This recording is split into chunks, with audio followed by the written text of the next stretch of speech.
Good afternoon.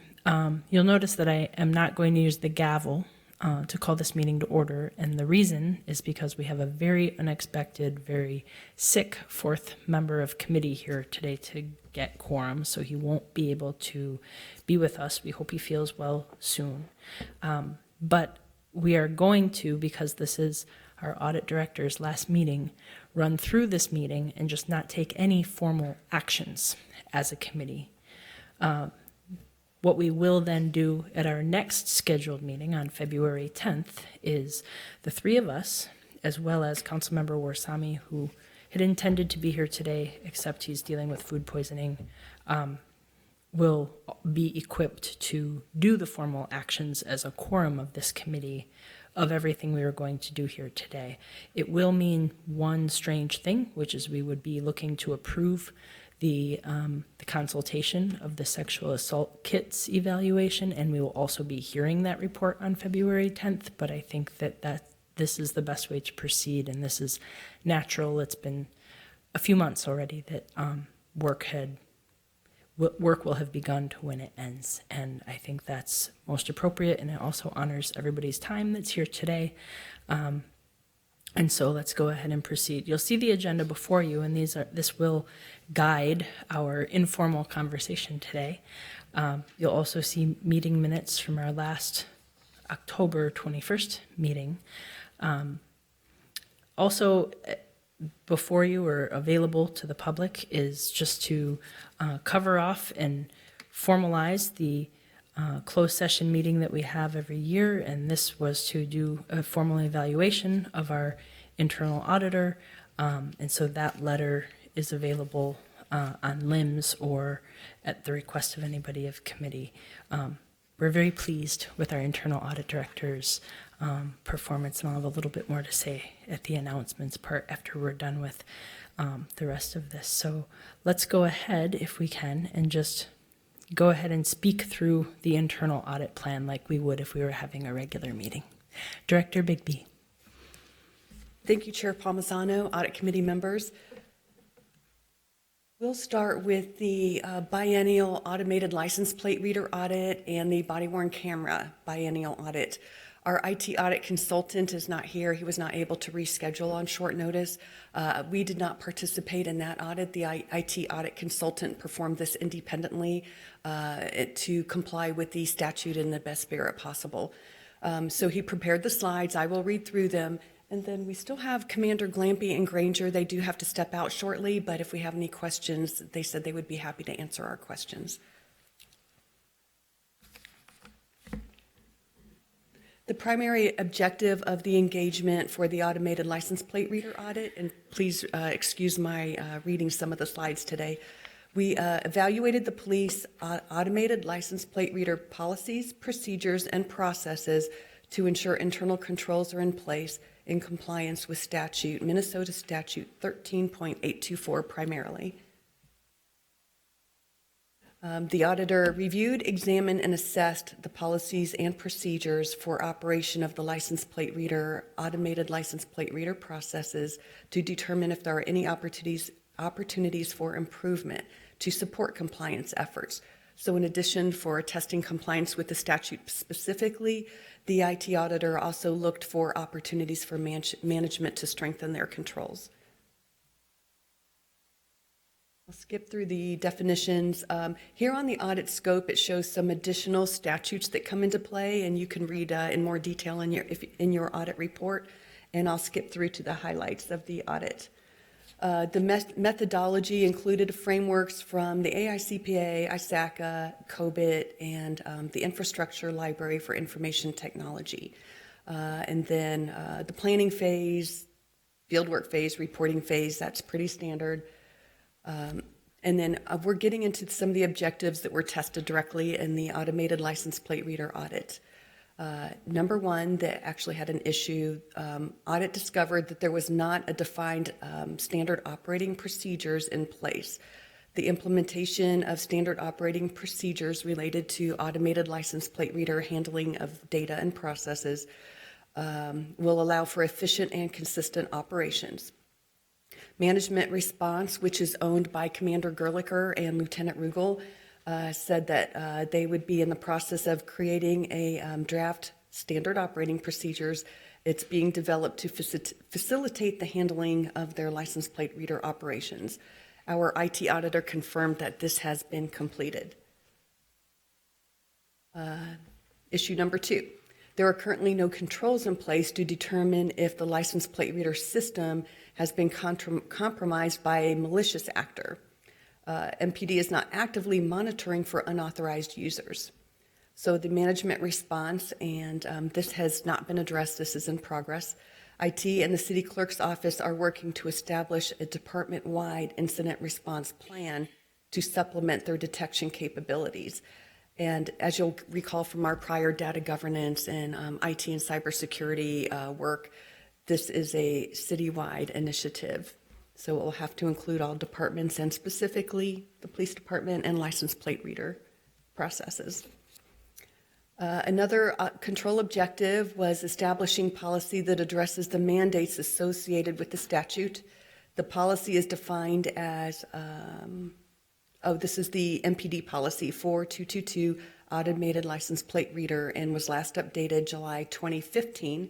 It is important that policies are reviewed periodically and updated. After reviewing the policy and comparing its contents to the mandate, there were no recommendations. We are in compliance.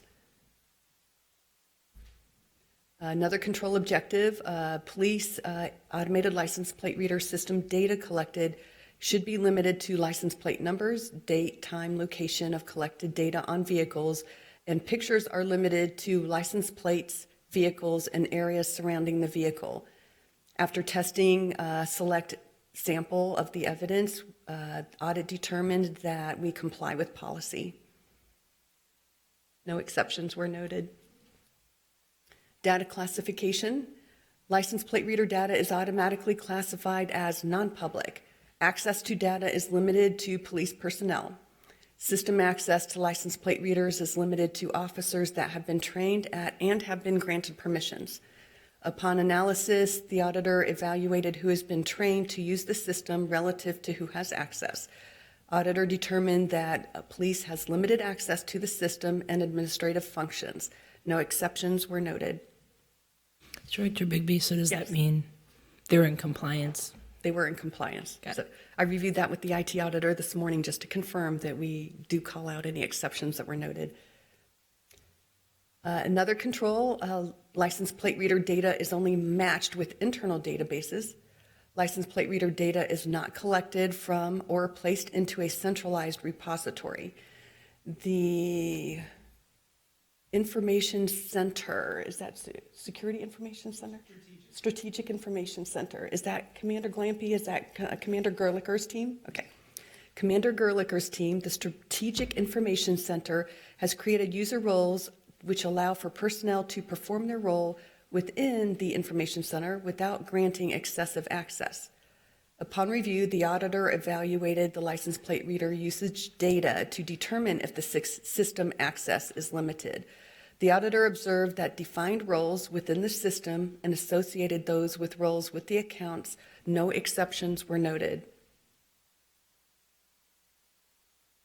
Data destruction. The police configured the license plate reader system to automatically destroy collected license plate reader data after a period of 60 days. The auditor validated that the tools do delete the data. The handling of Chapter 5B deletion of data has not been formalized at time of the audit. The creation of the standard operating procedures addresses handling these requests. No further risk is noted. This was fixed during the engagement. Another audit objective, license plate reader requests to the Strategic Information Center are made via email, phone, and office drop-ins. Police personnel and other government agencies submit requests that can include dates, license plate numbers, and case numbers. Upon review of a sample of requests from internal officers and external agencies, the agency sharing requests and fulfillment, the auditor observed that the Strategic Information Center does not explicitly state how the receiving agency is expected to handle the data. This was an exception that was noted, and MPD has responded by directing Strategic Information Center personnel to include the notice directing how to handle. And they gave an example of the disclaimer that they put in their communications, which tells how to handle the data that they are providing. Director Bigby, Yes. if you'll pause, Mr. Fisher has a question. Push that? Yeah. Okay, thank you, Madam Chair. Director Bigsby, when you're reporting, and if you know, when you're reporting that the auditor has reviewed a sample request, do we know whether these are random samples or how they're collected? I don't have that at my fingertips, but we have the auditor online, so we can ask that question quickly. And I can, if it's okay, Chair Palmisano, Committee Member Fisher, I'll go on to the next one, and then Travis can let me know when he has an answer to that question. Usually sampling is not strictly random. You take a more thoughtful approach based on missing and extreme analysis. You try to identify anomalies in the data, and then you do a random sample of what's left over. But I would have to confirm.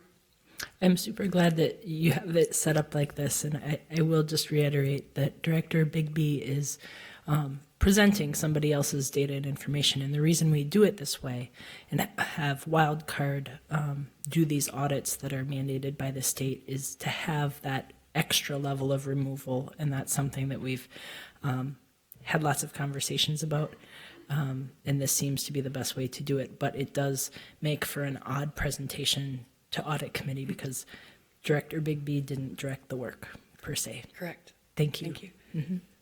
This is our first report where our team didn't actually participate in the testing, but we do have someone here that participated, Ryan Patrick. He helped with the video footage review. His team, we usually use them every 2 years for video footage review. So if there are any questions around that, Mr. Patrick would probably be able to answer that. Do we have an answer? All random, okay. Chair Palmisano, Committee Member Fisher, all of the samples were random in this example. You're welcome. All right, another control objective. The license plate reader software logs maintain the time data was collected, total number of vehicle plates recorded, number of vehicle plates recorded that are associated with crimes or investigative data, and location data was recorded. The Strategic Information Center provided the license plate reader data over the retention period that confirms they log appropriate data. No exceptions were noted in testing this control. And that concludes the license plate reader biennial audit. Are there any questions from the audit committee? And then I can ask Commander Gerlicher. I don't see any. Okay. So. Commander Trampy, do you have any comments on the license plate reader specifically? No, I would have to defer to Commander Gerlicher. Okay. Okay, and we don't have Commander Gerlicher here today, sorry about that. Commanders Glampy and Granger are here for the body-worn camera biennial audit. And thank you, Commanders Granger and Glampy, for being present with us today. I know you have to leave shortly, and this shouldn't take long because this is the state level body-worn camera audit report, and we do such a more thorough job internally now, thanks to the great work of Commander Granger and others that have been pulled into that effort. So go ahead. Thank you. The primary objective of the body-worn camera biennial audit engagement was to conduct the biennial review of the Minneapolis Police Department use of body-worn cameras. The auditor evaluated the police policies, procedures, and processes around body-worn cameras to ensure internal controls are in place in compliance with Minnesota Statute 3.825. In addition, the auditor reviewed and examined the policies and procedures and operations around body-worn camera processes to identify any opportunities for process improvement. The audit scope included Statute 13.825. In addition, additional statutes listed on this slide have impacted the audit, so these were included in the review where appropriate. Same approach with the planning, field work, and reporting. Overall, with both biennial audits, MPD is compliant with Minnesota statutes, and for both biennial audits, a one-page summary will be sent to the state legislators confirming compliance. The auditor identified 4 areas of improvement, which include access removal for separated personnel, standard operating procedures, cohesive handling of failed equipment, and citywide incident response policy. The first 3 issues, as we'll discuss, have already been remediated, and the 4th requires a citywide approach, which is in progress. The first control that was tested, the auditor observed that removal of access to the system after police personnel have been terminated may take an extended amount of time. Auditor determined that it took an average of 38 days to remove access for the sample of users reviewed. Management response, notification from Human Resources of a person's separation can come 3 to 4 months early, or it can be immediate. Police now use a calendar notification system to create automated reminders of separation. This will assure that an administrator is given a timely notice to deactivate access. Police will work with Human Resources when notification isn't made in a timely manner. Issue number 2, the Records Information Unit. While working with the Records Information Unit administrators, the auditor discovered that there is not a defined standard operating procedures in place. The implementation of standard operating procedures will facilitate the proper release and sharing of body-worn camera data. Standard operating procedures will allow for efficient and consistent operations. It also facilitates future body-worn camera audits and offer protection from potential liability. Management's response, the Records Information Unit is developing standard operating procedures and will have it in place by January 1st. I believe that is already in place. Yes, Commander Glampy confirmed this has already been completed. Issue number 3, handling of failed equipment. The auditor conducted interviews with police supervisors and noted that supervisors handled failed equipment differently. So we're talking about body-worn cameras that might be broken or malfunctioning. Police's current, the management response, police are currently developing a spare camera program. Police will provide spare cameras to officers along with training for personnel on how to provision cameras for use in these cases. Police expect the spare cameras and training to be available by January 1st. And I'm going to check with Commander Glampy. No. That's not done yet. Is it in progress? Yes. Okay. And we can invite Commander Glampy up if you have any additional questions. Let's get through these real quick. Incident response plan. The auditor looked at data analysis, which could potentially detect unauthorized access and data exfiltration. However, auditor observed that while there are measures in place for breach detection, there is no cohesive plan for a response to breach. Management's response, police are working with information technology and the city clerk's office to establish a department-wide incident response plan to supplement their detection capabilities. Police are actively working to establish more formalized processes, and City IT will take the lead on the incident response plan. And this is a big part of cybersecurity and the IT approach. Thank you. Councilmember Schrader has a question or comment. Yeah, just a quick question, actually going back to issue 3. If it's not ready, could you give us kind of a timeline? If it's not a big deal, you can just say it'll be ready a month or 2 or what it is. Council Chair Palmisano and Councilmember Schrader. Matter of fact, Commander Granger and I were talking about it today. We hope to have it in place by March 1st, so it's right on the edge. We had something in place ready to go by December 31st, but it was essentially going to be a self-service, and we were never quite comfortable with allowing somebody to come in, drop off a malfunctioning camera and pick one up and go. we're never comfortable with that aspect of it. We've since come up with a way to have coverage where approximately 21 hours a day, we'll have personnel available to physically swap those cameras. And the whole key is, because these cameras are assigned to an officer, it creates an absolute nightmare for the auditors when you don't have that name associated with the camera. This plan we've put in place will now make sure that that camera is always reassigned to the officer rather than just saying unassigned. Again, it's just a nightmare. I've had to go back and try and figure out who's running this camera, who's making these videos. So this will take care of it. It's just a matter of getting some equipment in, and we're going to do it in conjunction with the next generation of body cameras that's coming out. We'll get new equipment in, and we're going to move forward. So we are pretty confident by March 1st we'll have that in place. Okay, thank you. Mr. Fisher? I think for Director Bigsby, Madam Chair.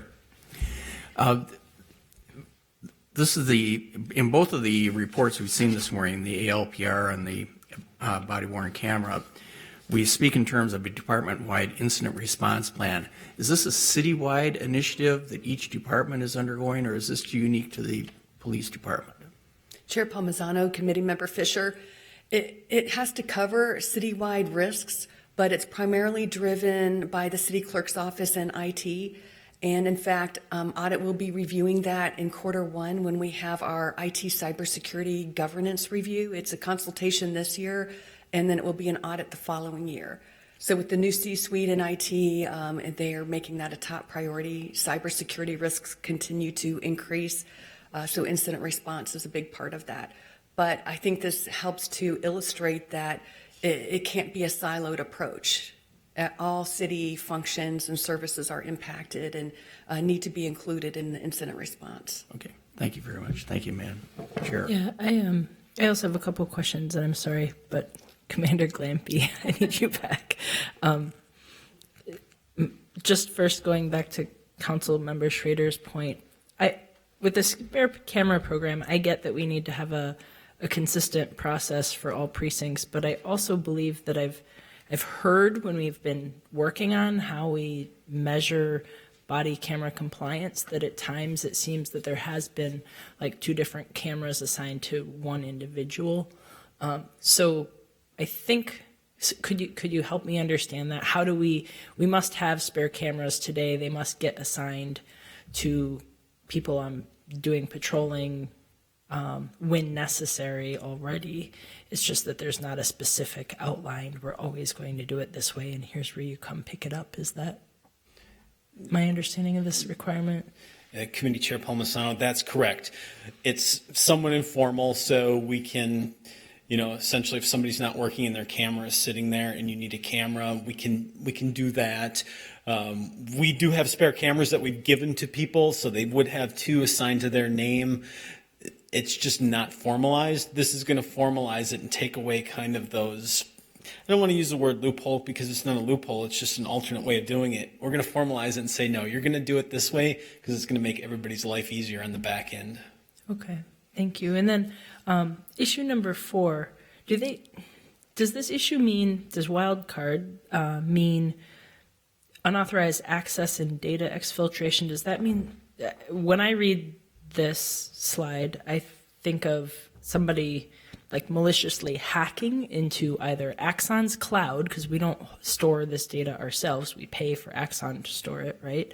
Or 2, hacking into a camera and like kind of being able to see whatever might be getting recorded on that camera. Is that your understanding? Because that seems like one potential anomaly, but certainly not a broad kind of requirement from the state. Commander? Yeah, Committee Chair Palmisano, I think you're correct. It's anywhere there could be a breach, whether it be the software or the hardware. I know with the new IT security director, they've taken a very aggressive approach to looking at these things, and it's very welcomed on our part. So I think anywhere there's an opportunity to have that cyber break-in, whether it be to the back-end system at Axon or to our physical cameras, that is the plan for, and then taking it even further with the ALPR and all of our systems, I think that's the plan. anywhere along there where there could be a breach. I see. Thank you. Thanks. Thank you, Commander Glampy.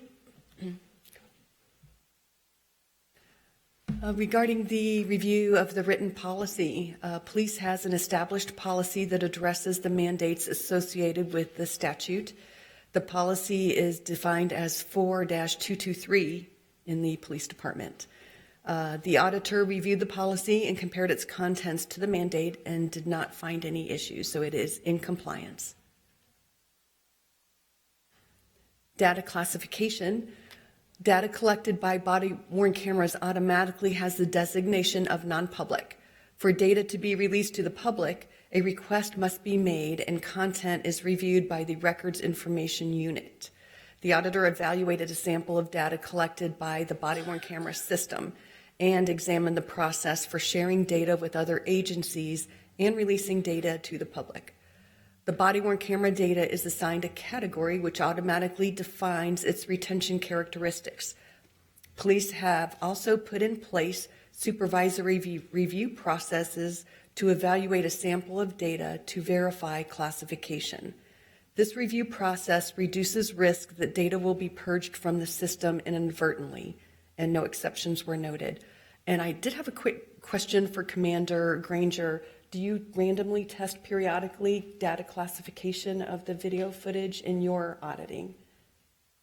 Yes, we do in the videos that are sampled. Okay. For audit purposes. Okay. Commander Granger confirmed that they do review the data classification in the sample of videos that they review in their formal quality assurance program.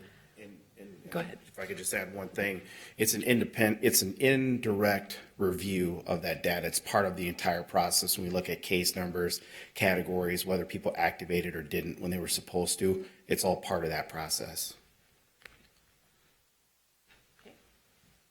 Thank you, Commander Granger. Data maintenance and destruction. Data has an automated retention period that ranges from a minimum of 1 year and up to 7 years. And a common retention problem is that when we know what the data destruction timeframe is, we don't go and destroy the data. So we put the city at additional liability, additional risk when we don't destroy data when it should be destroyed. So it's important to have a system in place to manage data destruction. Police has defined a category of significant events which are maintained for at least 7 years and must be manually deleted. Upon analysis, there were 1,113 samples of recorded data that were selected randomly. The sample selection was focused on high-risk categories. There were no data destruction exceptions noted. Public data request handling and redaction. The Records Information Unit receives requests via email or walk-ins, similar to license plate reader data, to release body-worn camera data to the public. The Record Information Unit processes these requests by validating that the individual making the request is authorized to receive the data. Footage is then appropriately redacted. The auditor determined that the software was able to obfuscate both video and audio and create a new file that preserves the initial copy. The new file is then shared with the requester. No exceptions were noted in this process.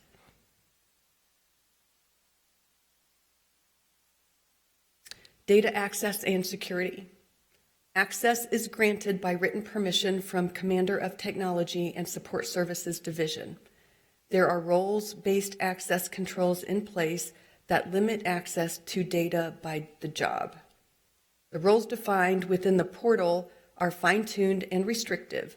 The number of administrators within the system have been limited, and this is the system that handles body-worn camera footage. We observed that removal of access to the system after personnel have been terminated may take an extended amount of time, and that issue was identified at the beginning of the report. Body-worn camera use. In the event of equipment failure, supervisors advise their officers to report the issue to the technology unit. This again is a repeat of issue number 2, so I'm going to skip that. Body-worn camera procurement. Body-worn camera has procurement processes in place that integrate the requirements associated with the Minnesota statute. There have not been any major procurements that fall within the audit period, which was basically 2 years since the prior biennial audit. And that wraps it up for the 2 biennial audits. Are there any questions? Thank you. I don't see any further questions. Let's move on to the rest of Sure. it because that's the more Okay. interesting part we're here for today. Okay, we have the contract amendments audit, phase 1. And before I introduce the auditor to speak on this audit, I wanted to thank finance and procurement for their involvement in this audit. This was a broader based audit that looked at the control environment over changes to contracts, so contract amendments, any types of changes to contracts. During this audit, one particular area of contract changes are under construction contracts. They're a lot more complex and very high dollar contracts. So that has actually spun off to another audit that is in progress. And I will speak more on that, specifically construction audits, a little bit later. So this contract amendments audit is just big picture risk and control environment for contract amendments. And I'd like to introduce Auditor Travis Glampy. The lead auditor from Baker Tilly is not here today. Travis? I'm sorry, sir, you're not Travis Glampy. Oh, Com, sorry. Travis Com, sorry. Mr. Com, welcome. Perfect. Chair Palmisano, members of the committee. So this, we conducted a review of the contract change amendment processes, and it was to review internal controls related to the change in amendment processes and procedures are actively designed to sufficiently mitigate risk of fraud, waste, and abuse. First, we're going to go into some background, and then the scope and approach, and then the results of this review. So just some broad definition. So contract amendments are an agreed upon changes to contract price, terms, or scope of services. So just adding or removing work, changing the terms or duration of the contract. And as Director Bigby mentioned, construction contracts were specifically carved out of this review, and they would be covered more in depth in the construction contracts audit. There's 2 broad types of contracts. So there's procurement contracts and then non-procurement contracts. Procurement contracts are good for goods and services that are sourced through the procurement division and system. Procurement buyers work with the department staff to solicit bids, execute and amend contracts, and throughout the whole process. Examples include professional services contracts, such as RFPs, master contracts, and buying services contracts, the pricing contracts, formal contracts, and construction contracts. The other aspect is also non-procurement contracts. So these are not source pack procurement. They originate within the department or function responsible for the contract, and they're uploaded into the procurement system to facilitate signatures and payment throughout the process. Examples include real estate transactions, revenue contracts, grant agreements, memos of understanding, and joint powers agreements. In addition, the Park Board and MBC, Municipal Building Commission, professional services contracts are not sourced through the city's procurement system, so they fall under the non-procurement contracts as well. So with this agenda process for procurement contracts, so a department contract manager will notify procurement when an amendment is requested for time extension, increase in funds, or for the change of scope of work. The buyer reviews the requested amendment to determine if PRC, the Permanent Review Committee approval, or council approval is required, depending on the terms of the contract and the type, and recording activities to facilitate committee and council review. Otherwise, the buyer reviews and approves a contract amendment and facilitates department collaboration and approvals in the procurement system. As then the final amendment is routed for signatures, and then the contract order is increased or adjusted as appropriate in the system. So the PRC, the Permanent Review Committee, was established by the City Council to review all requests for proposals for professional services contracts over $175,000. They were reviewed by the committee prior to the issuance to provide for uniformity in format and general conditions and to ensure conformity with the city ordinances, policies, and civil rights goals. The PRC was certified that RFP is in compliance with the requirements through the issuance of a PRC conformance letter. And then the recommendations are submitted to the City Council for a final approval based on the review.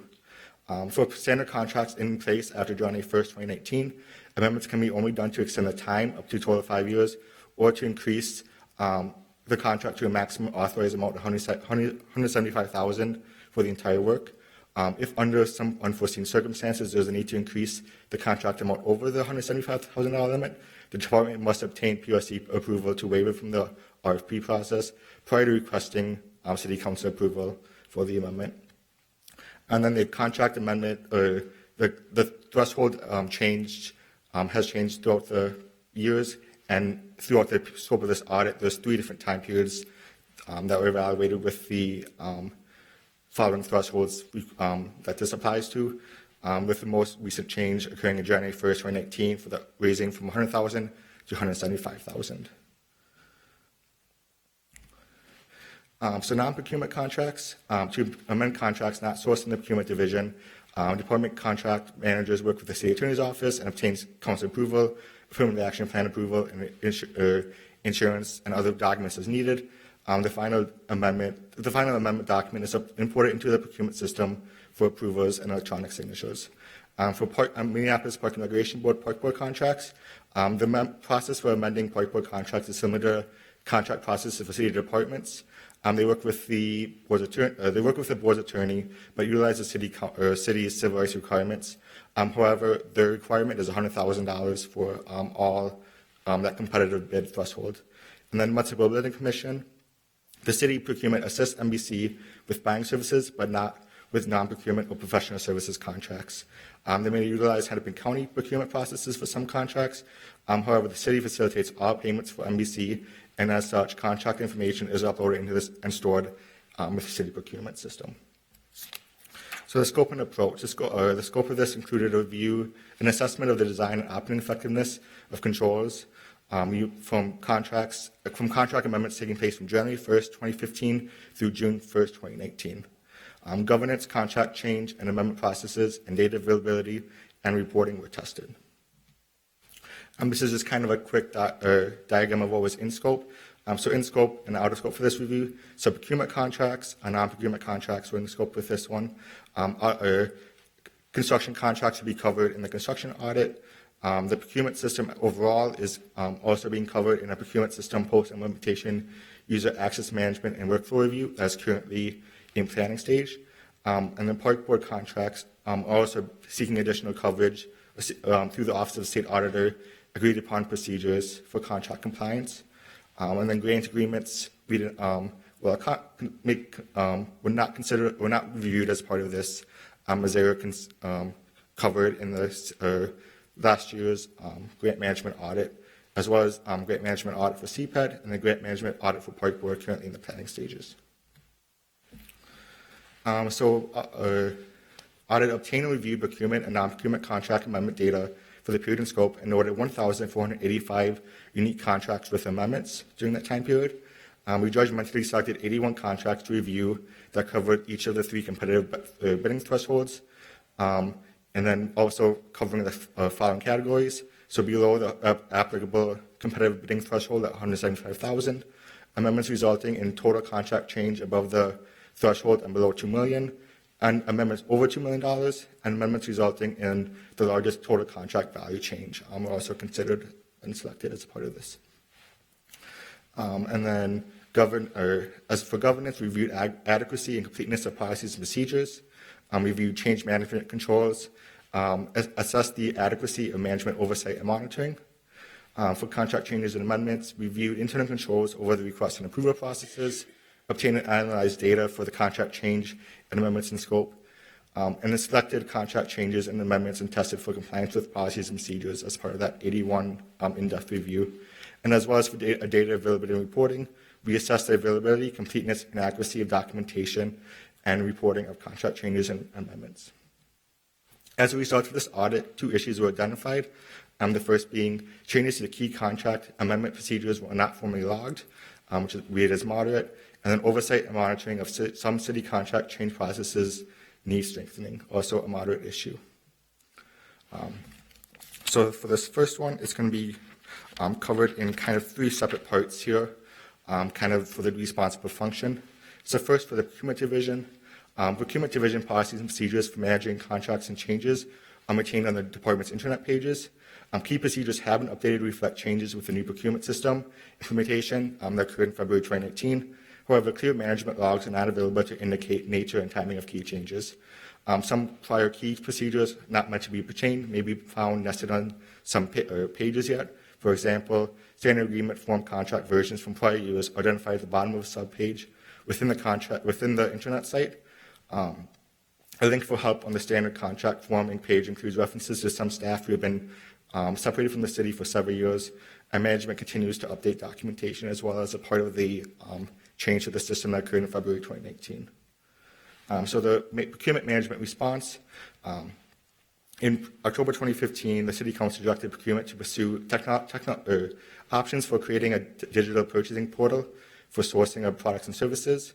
Procurement implemented an electronic system for sourcing and contract management in February of 2019. This major system change significantly reduced paper copies, reduced approval and processing time, and implemented an electronic signature process, as it was a major overhaul of procurement and contracting processes, which also required many changes within the documents and the procedural documents. The system has been in use for 9 months. This audit was performed, but procurement is still in the process of making final updates and edits to the internal and external websites. Preference was given to updating external procedural documents first to create a positive experience for suppliers. Updates to the documents are necessary as minor enhancements and improvements are made to the system based on input from both internal and external users. Current versions of various documents were provided to the internal audit team. Procurement will continue to develop and update these procedural documents whenever process or procedure changes are made. Working with the IT department, procurement will develop a mechanism to save and log outdated procedures on the website. And the target remediation for this project is December 31st, 2020. As well, under issue 1, specifically for the neighborhood and community relations, on some of their specific contracts, NCR is responsible for amendments associated with the Neighborhood Revitalization Program, or NRP contracts. These contracts are funding agreements with the city's neighborhood associations, third-party vendors, and departments and jurisdictions to help implement neighborhood projects and programs. NCR staff have institutional knowledge in managing and amending these contracts. However, the key processes and procedures as part of this process are not documented.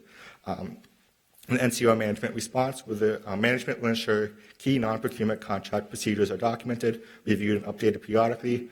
Management will develop a spreadsheet to formally track key procedural changes with the effective dates and approval.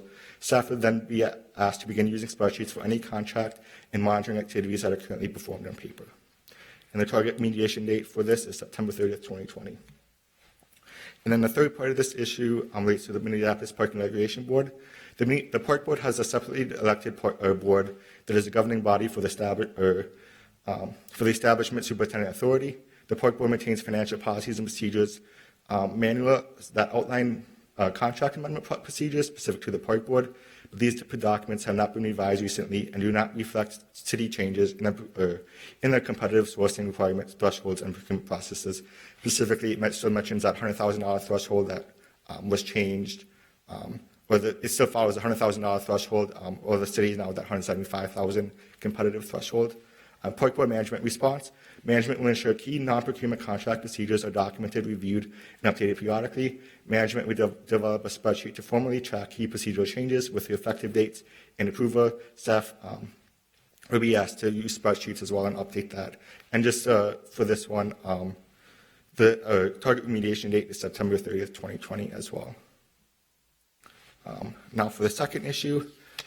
Issue 2, oversight monitoring of sub-city contract processes needs strengthening. For this one, a couple of different aspects were identified. Potential department bypass of procurement controls. Some contract changes may be submitted to approval directly to the Ways and Means Committee of the City Council prior to procurement management review. It is possible for department staff to add contract amendments to the through the agenda, through LIMS, without procurement approval, bypassing the procurement control environment.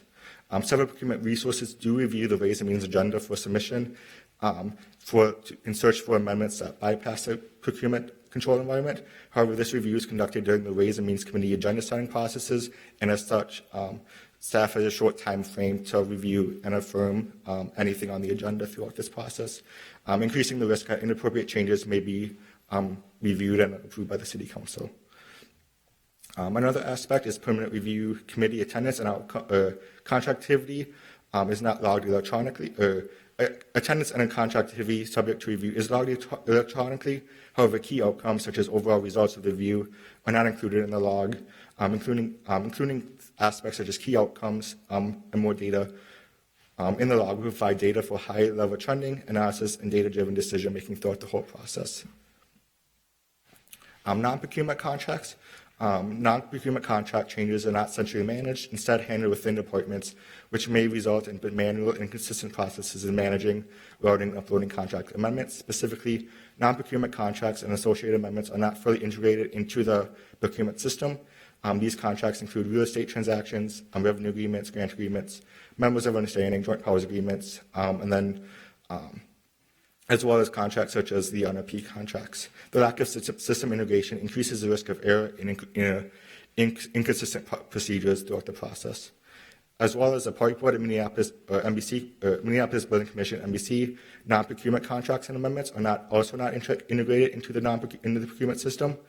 Specifically, the procurement system is not being used for professional service contracts, resulting in manual and less efficient processes and a weaker overall control environment to those entities with contracts that do go through procurement, but also impact city residents.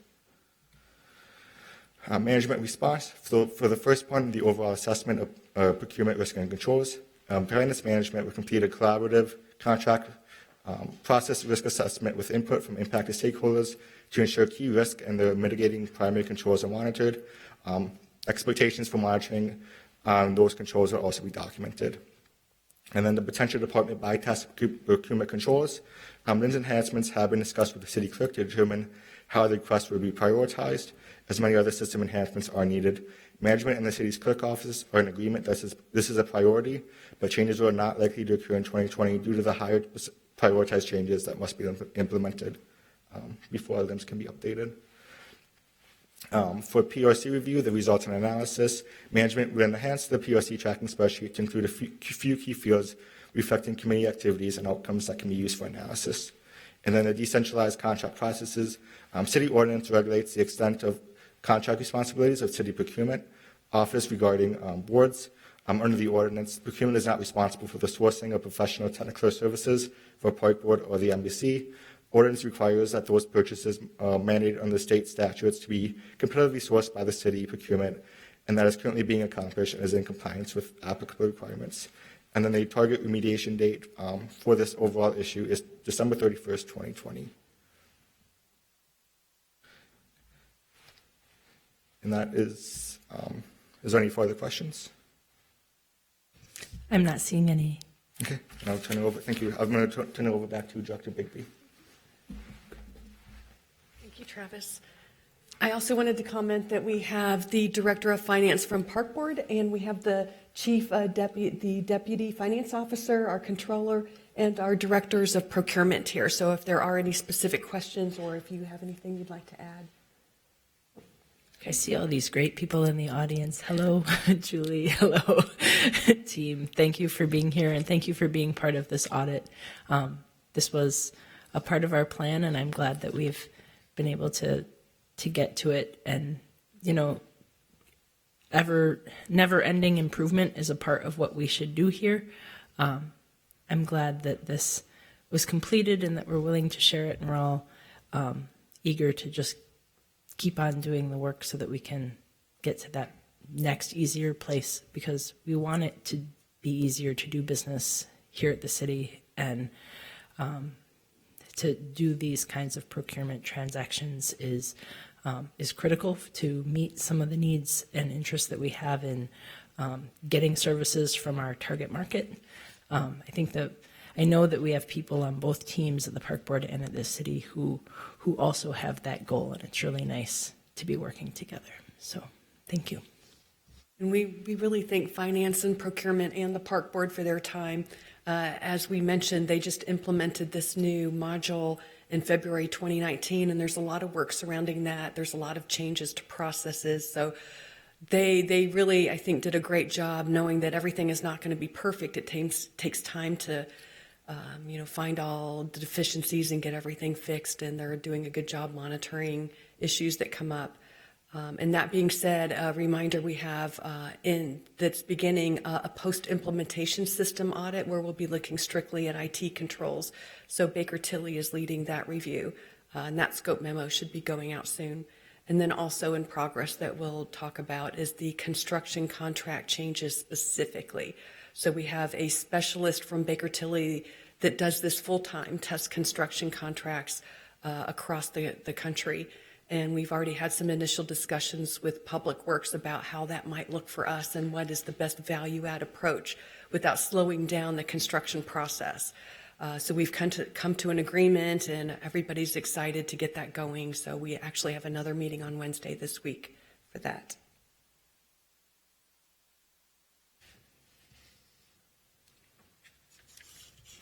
Yes, thank you. So what we would have done today is to formally endorse and set up a special project that is in progress by request and suggestion and collaboration between the police department and internal audit. I do anticipate that February 10th is when we will hear all about that in a wrap-up kind of way. But Director Bigby, you've been leading this effort. Did you want to share anything about it right now? Sure. Chair Palmisano, audit committee members, we kicked this off December 10th, but we really got to work the first week of January. So our team has been hard at work looking at the inventory. Let me read from the scope memo so I can tell you exactly what we've agreed to do in this special project. So 3 key points for this special project. We're going to verify the count of all untested sexual assault evidence kits for which Minneapolis police are responsible, given that they found a lot of kits this summer that they suspected were untested. More research had to be done, and they came up with about 1,700. So we want to validate that count. We want to review the internal controls around the sexual assault evidence kit handling. How do we take in the kits? Do we meet the 10-day notification? So once we're notified that there's a kit, you have 10 days to pick it up. Once you have the kit, you have 60 days to get it to BCA for testing if it needs to be tested. So we want to make sure we have good processes in place to do that now. Then finally, we want to look at this backlog of sexual assault evidence kits that may need to be tested. What is the plan to get these tested, and what controls do we have around that? So we're actually wrapping up. We finished the inventory count today. We still have to do some analysis and get all of our data together. So we won't report any final numbers till we do our quality checks. By next week, we should be able to wrap everything up. We think that we have pretty good processes in place. The police department, especially under the direction of Lieutenant Darcy Horn, and the Hennepin County attorney that's leading this initiative is Christina Warren. They both have been working very closely with us, and we've walked through their processes. We offered some very minor suggestions on prioritizing how they handle their spreadsheets for prioritizing work and sharing spreadsheets, but they have come up with their own risk ranking and prioritization that looks good. We didn't find any need for improvement there. So we'll wrap all this up and summarize it in a memo by the end of January and share it with management, get any of their feedback, and it will be ready for audit committee on February 10th. Thank you. Any questions from my colleagues? Thank you for engaging in that work. You're welcome. It was hard work doing the inventory count. I think Travis and Comlin have participated in that. And after the first or second day, I came down with the flu, so we borrowed a finance person from internal controls to help with the inventory count. So that was a painstaking process, and it was very worth it. And we also like to thank Lloyd from police for his time. He had to be side by side with us, so we were never unattended in the cooler. The evidence is always under strict controls. So we really appreciated how they took that very seriously. If I may, Mr. Fisher has a question or comment. Thank you, Madam Chair. I'm going to jump ahead and ask a substantive question about this. As you were examining, your team was examining the kits in the cooler, were you noticing whether they were already open or whether they were sealed? Yes, Chair Palmisano, Committee Member Fisher. So some of the seals are broken, some are broken accidentally because one side is sealed, the other side is not. Some had already been tested and brought back. The processes were more inconsistent with the older kits. So we are noting what we observe. And then often it takes talking to a number of subject matter experts to find out what actually happened with this box over the last 30 years. So we are counting kits that appear to be untested, and we're counting kits that appear to be tested or are restricted. We're counting everything. And we're matching that up with the police list that only counts some portions of that. So we're going to turn over a comprehensive inventory to the police when we're done. And then we'll also make sure our counts match up with theirs for what we think are untested. Now, when you have 1,700 starting, it doesn't mean that all those 1,700 are untested and should have been tested. It means we can't tell by visually looking at the physical box.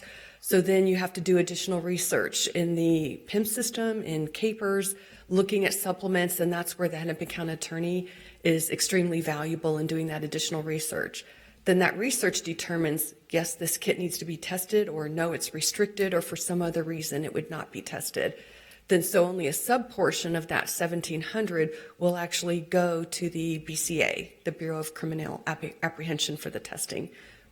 And they are doing, that's a weekly iteration. So about 20 kits per week are getting picked up on average and being sent to BCA. So it's a continually working process, and that will continue until that backlog has been worked completely.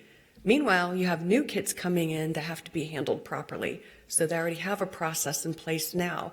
The 10-day notification and the 60-day has to get to BCA. So we validated that everything on hand that has been collected more recently is following the current process. Does that answer the question? Okay. And then on February 10th, we're going to try to get Ms. Christina Warren and or Lieutenant Darcy here to answer any additional questions on what's happened in the past and clarify any of that. Lieutenant Horn. Yes, Lieutenant Horn. Mm-hmm. Yes, thank you. Lieutenant Darcy Horn. Mm-hmm. Thank you. Thank you.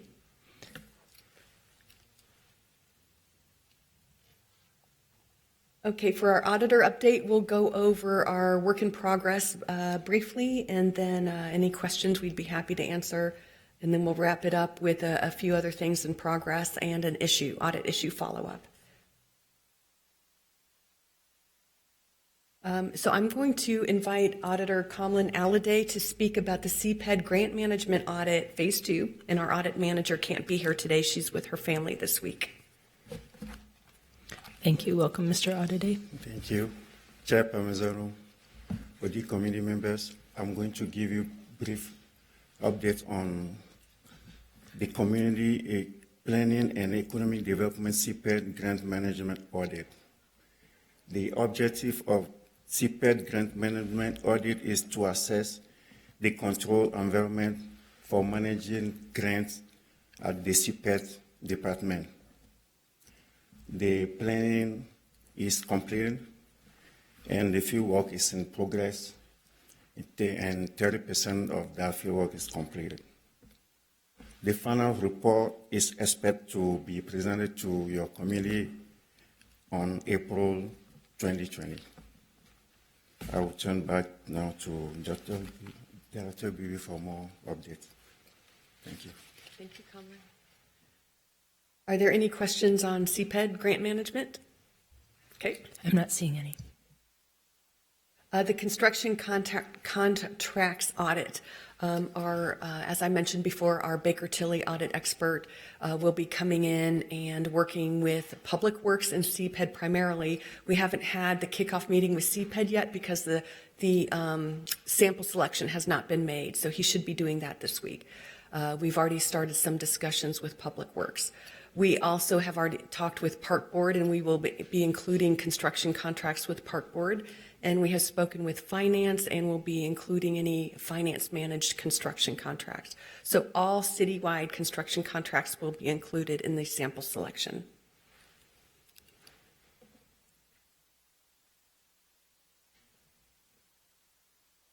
Oh, I'm on the next project. Okay, I'll go on if I don't see any questions.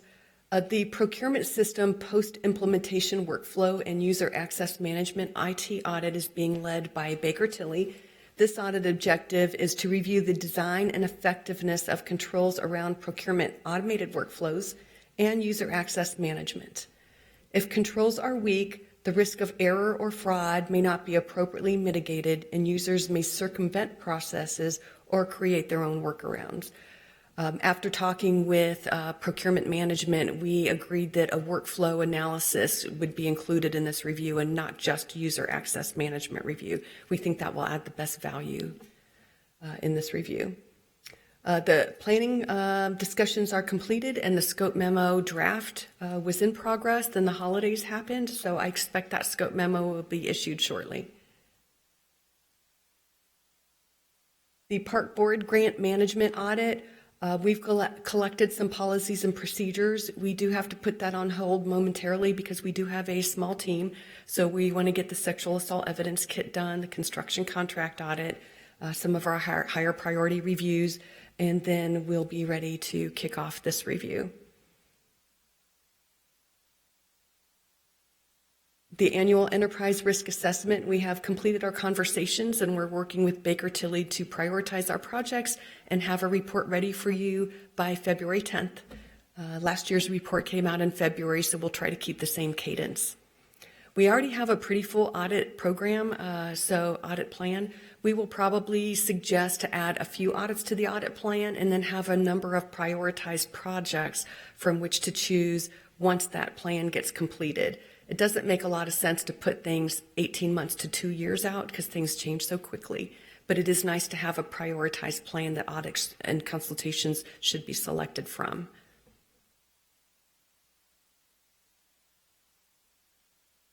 I'd like to invite Kamlin Alliday up to talk about the few areas where we're doing continuous monitoring. Chair Parmesano, the community members, last quarter of 2019, we've been working with 3 departments, finance, internal control. So the table on the screen shows the summary of the internal control status. Overall, the internal control identified 117 controls. 88 controls were tested in 2019. 18 controls are not tested due to similarity with area already tested, and 11 controls left and will be tested. We work with City Clerk Office, their management, governance, and privacy. The City Clerk Office expects to present next City State of Data to Audit Committee in April 2020. We'll be working with Neighborhood and Community Relations, NCR Department. The NCR Department is working now with Finance Department to improve financial policy requirement and oversight of the neighborhood spending of CD reimbursed funds. I think that concludes the update on continuous monitoring. Any questions? Yes, Mr. Fisher? Thank you, Madam Chair. I was curious, 25% or 29 of the internal controls were not tested. How was that determined? The internal control determined that those areas are similar to areas they were tested already. So they want to spend more time on those different areas too.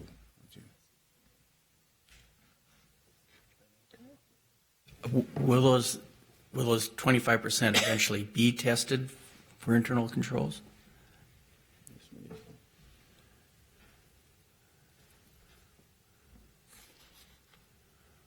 Yeah, those are not tested. Those 25% are not tested. It's a 29 control. Turn to the outer building, please. To clarify, they have an inventory of controls, Chair Palmisano and Committee Member Fisher. Not all of the controls are key controls. So the objective is to test key controls. For example, a bank reconciliation. Well, you might have 3 secondary controls around bank reconciliations, but you have to at least test the key control. You wouldn't want to test secondary controls unless you have the resources available and you have already finished all the key controls. So I think at this time, finance with 2 people, they might have 3 now on internal controls. They don't have the resources to test the secondary controls. So do you have anything to add, Lyle, to that? No. Okay. Right. And many organizations never do test secondary controls, but they ask management to be accountable for them in any event. But they wouldn't allocate resources towards testing those. Okay. Thank you, Madam Chair. Director Biggie, I just want to make sure, are you saying or recommending to the committee that the secondary controls are not of significant consequence enough to devote the resources to them at any time? And Thank you, Chair Palmisano, Committee Member Fisher. Management is still responsible for them, but to go in and test by a quality assurance function like the internal control team, it doesn't make sense because you might have 3 secondary controls, and if they fail, you would still have a primary control that would work. All right. So that primary control has to be tested. The secondary controls offer additional assurance, so they're good to identify and make sure that they are working appropriately. In addition, if you had a primary control that failed, and you have secondary controls that, if there are enough of them that are working, it could temporarily mitigate the risk to the primary control that failed. So they provide additional assurance, but they are not the assurance that that control is working for that key process. Thank you. Thank you, Kamala. One reason why we're doing continuous monitoring is because finance of internal controls, finance is building out that function, and that had been a prior state auditor finding. So they work very hard to identify their controls. They have a very good understanding of risks and controls. We're very happy with the framework that they have set up, but it takes time to get that all running and operating effectively. So once the state auditor removes that finding, then we would not need to necessarily do this quarterly continuous monitoring with them. And then if we saw that they were not making adequate progress, we would bring that to your attention.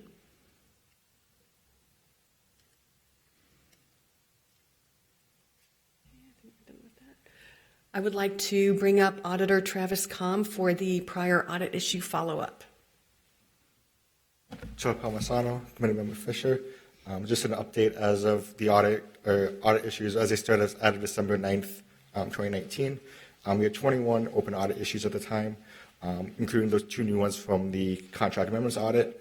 1 that was still considered reopened, 2 were considered overdue, 11 validations in progress, as well as we had closed 8 since the October audit committee. And 8 more audit issues are expected to be closed by March 31st, 2020 with the update. So we continue to make good progress and work with management throughout the process. Just an update on a non-public closed audit issue, the Public Works Traffic Signal System Audit, which was a non-public audit report published August 27, 2018, has been completely closed out.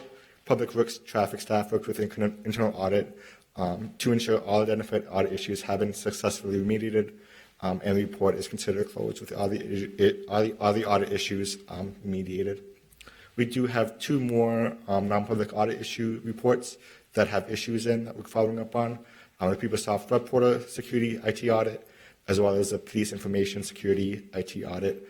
And these relate to, again, system security issues, and we continue to work with management throughout this process on them. We're also working on 2 overdue audit issues, following up on remediation efforts with management. One is a non-public audit issue from the Police Information Security Audit, as well as the other is the AG Contract Management Audit. We've been working with management on a remediation plan and steps for that one, and we expect that to be closed out by the end of March, 2020. And then here again, it's just kind of detail all the public open audit issues, as well as the overdue and reopen ones, as well as just the regular state auditor updates findings that were presented at the October audit committee as well. And if there's no questions, I'll turn it back over to Director Bigby. Go right ahead. Thank you.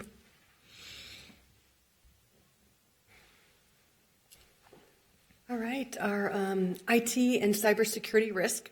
November 18th, our internal audit staff and the Chief Information Security Officer and the Privacy Director, I believe is his title, attended the cyber threats in the public sector. And that was hosted by Met Council, and it was presented by the FBI, the U.S. Attorney's Office, and the Cybersecurity and Infrastructure Security Agency. And they provided updates and tips on collaboration between the private sector, federal agencies, and local government on how to better protect ourselves from cybersecurity risk. It was very beneficial. We enjoyed that, and we were happy to see that other city employees were there besides internal audit. So we think IT has a good grasp of this and is plugged into the right communities.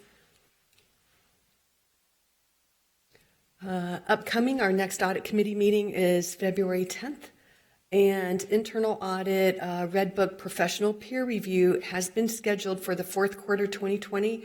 This will be the first ever peer review for the city's internal audit department. So I think it's a big deal, and all municipalities strive to have their peer review. And once you do pass peer review, you have the peer review every 3 to 5 years, depending on who does the peer review and which book you're complying with. Yes. One moment, Mr. Fisher. I'm going to get that right sooner or later. Thank you, Madam Chair. When you say the Red Book professional peer review, is this Red Book that is conducting the review then, or who's actually doing the?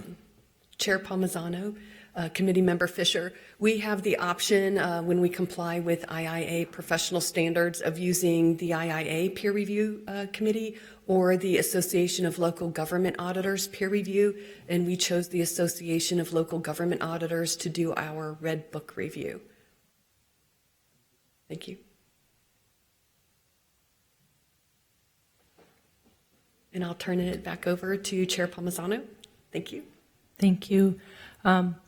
I think everybody by now has heard that Director Bigby is leaving our city, and this will be her last. This is not an official meeting, but if it was, this would have been her last audit meeting. Director Bigby, I think I speak for every member of the audit committee, even those not present today, when I say that we are sad to see you go.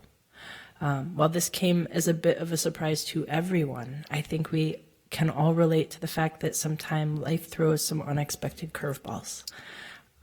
Director Bigby leaves us having established a strong reputation of collaboration and always going the extra mile in her work. Director Bigby, your valued work as a member of the Information Governance Policy Committee, your partnerships with HR and the City Attorney's Office, and your joint efforts with MPD and OPCR on a number of audits are just a few examples of that. And the relationships that you've strengthened while building out an ambitious and impressive work plan. You usually get one or the other, and the other suffers.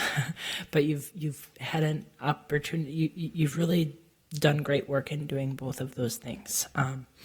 So we are sad to see Director Bigby leave us, but we're very appreciative of her efforts leading this department and her commitment to the city. And we wish you the best as you go through this big transition. Thank you. Thank you, Chair Palmisano and audit committee members, and I really appreciate your support for the internal audit function. It has been a pleasure working here, and we really appreciate your interest in our department and all of our activities. And I did want to mention our advisory services I think, add a lot of value to the city. So a couple of other things that just recently came up are commenting or attending a session where somebody in the city is presenting something on internal controls. So NCR is coming up in a couple of weeks. There's something that we're helping finance with. It's really important, I think, for our department to continue supporting those efforts whenever there is a need. Yeah, thank you. And thank you for supporting that. I appreciate it. That is absolutely the kind of audit department that we need and is particularly effective here at our city. With that, I'm pleased to announce that in the interim, while we undergo an appropriate and thorough search for Director Bigby's successor, I have asked Mr. Ryan Patrick to serve our city and our department as interim director, and he has accepted. Mr.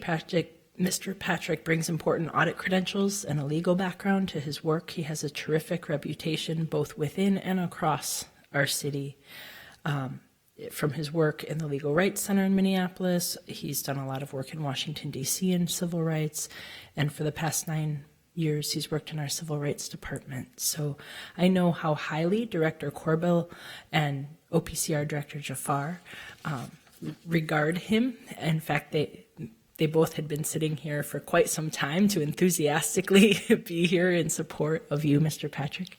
And I'm thrilled to share they have been so supportive of this idea. They've both been waiting a long time here, and Director Corbell had to go out just a couple minutes ago. But thank you, Director Jafar, for putting Mr. Patrick on loan from your department.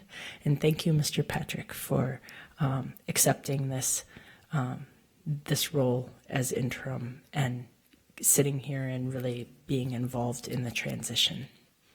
Thank you. We never officially called this meeting to order, but if we had, I'd adjourn it now. Thank you for everybody's time. Take care.